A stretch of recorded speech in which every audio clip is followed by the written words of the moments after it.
Hey everybody, welcome to today's show. Welcome to Equality and Rights for All. I'm your host, Anthony Lorito-Duke, and we have a very interesting topic for today's show, in which it is the debt ceiling issue. Now, I don't know if all of you guys out there have heard about um, what both uh, House Speaker Kevin McCarthy and what President Biden has been stipulating about this.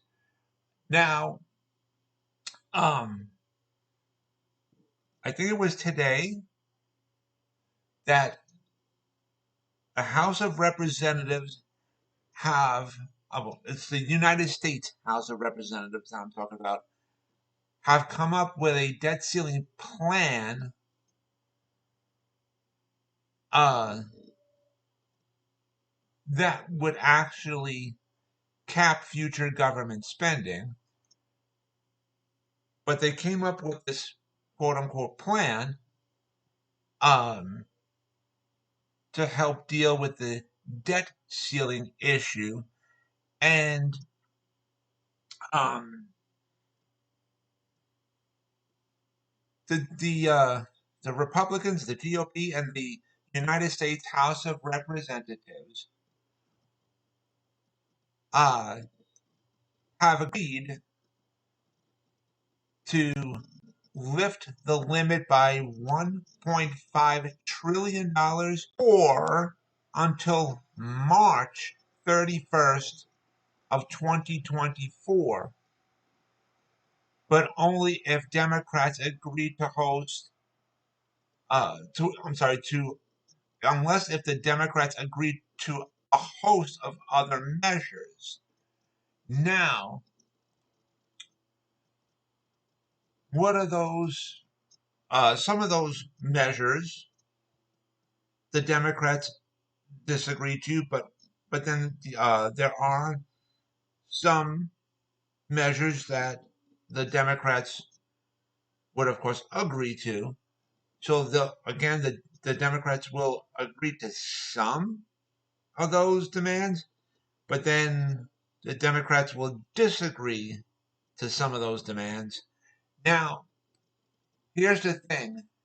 Speaker Kevin McCarthy is right in the facts, in regards to the facts, that President Biden has done nothing to the border crisis, also known as the asylum seekers crisis, and also with regards to too much government spending foolishly, and also with the fact that too many people are just being lazy and only want to collect government money without working. Though we all know that Republican states do, do not let people get away with doing this, and they are severely strict with their rules and regulations for government benefits. Now, many Democratic states are getting severe with their rules and regulations regarding government benefits as well, in which many Democratic states you have to have legal documentation from a legally licensed medical provider proving that you are unable to work. Otherwise, you have to attend their work educational training programs, which, by the way, is the actual right way of doing things. Yes, it should have been done like this a long time ago, but at least they are doing it now. With regards to the border asylum seekers crisis is concerned, number one, keep Title 42 in place because that's expiring come May 11th, or come up with something just as strict to keep permanently in place and stop all incoming immigrants from coming into the U.S. via crossing over the border until the crisis or crises are under better control. Though President Biden's planned program of flying immigrants into the U.S. is a great idea and cheaper and more productive as well. But this needs to be put on a temporary hold until the crises are under better control, and do a tremendous amount more of deportations, and make our borders 500 trillion times more stronger all around the U.S., and help our Border Patrol agents who have an extremely difficult job. That's number one. Number two, with all the government money that is left over from COVID, send that money to the cities and states that are suffering from the border immigration, aka asylum seekers, crises. Plus, it is strange that in the GOP, which are the Republicans, states and cities that are strict with their government benefits programs, they are not strict on people buying guns. Which brings me to my point that it is weird that many of the people that live in the GOP, which is Republican states and cities that are on government benefits, have plenty of money to go and buy tons of guns. Now, on the flip side of the coin, President Biden is also right in regards to the fact that Republicans want all of these government program cuts to low income individuals, but they, the Republicans, stipulate nothing about cuts to the filthy rich people. Plus, he, meaning President Biden, is also right in regards to the fact that the GOP, which are the Republicans, do nothing in regards to creating proper gun control reform, which is to include background checks.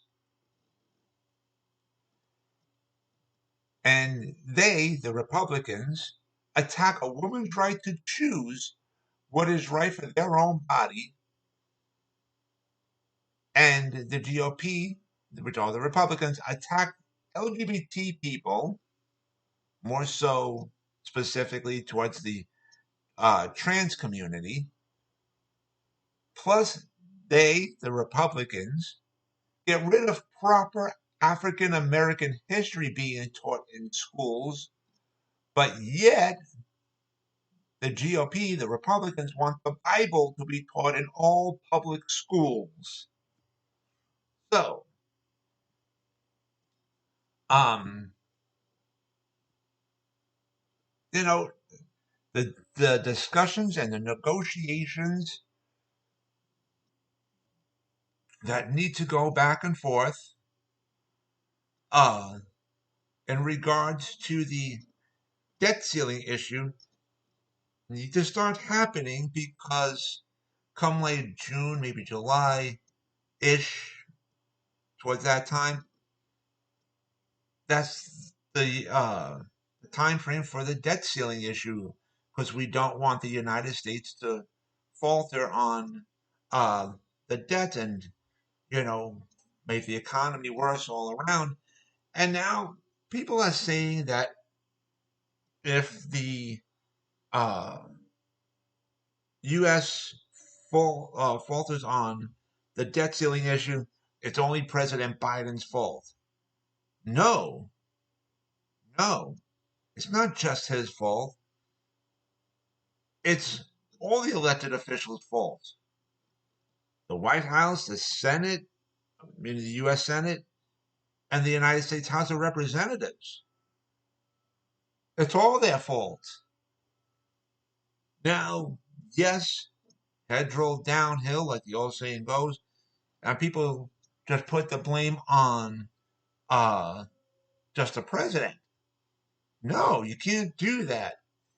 It's it's all of their fault. Like I said, it's the White House's fault. It's the United States Senate's fault, and it's also the United States House of Representatives' fault. It's all their fault. So it's in the best interest for everybody, all across the board, if an agreement comes to deal with the debt ceiling issue. Okay, because like I said, otherwise all of them are at fault. All of them are at fault, and of course, each one is going to blame the other, and so on and so forth. And because you got to stop pointing the fingers at everybody else. Okay, stop acting like a bunch of babies. Start to act like professional adults and come to a median, okay, in which cooler heads have to prevail. You come to a median and both sides get something of what they want. And then that way everybody wins. You know? So that's what needs to happen. And there's just a short window time frame to deal with this. We're at the end of April.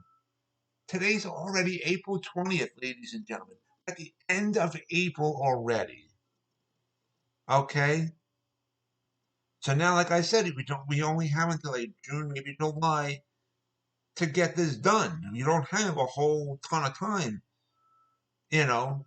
So the discussions have to go back and forth, and cooler heads have to prevail.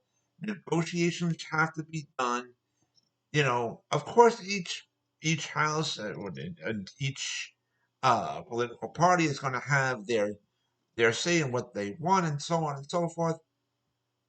And just the negotiations have to be done. Everybody's got to come to the table and keep open minds and keep cooler heads and put their differences aside and negotiate. And then that way everybody wins. All right? So that's what needs to be done, ladies and gentlemen. And so with that, I want to remind all my fans out there about the business that my husband and I have together called AWLDNY. The link to there is awldny.com. You guys could check out all the items on there.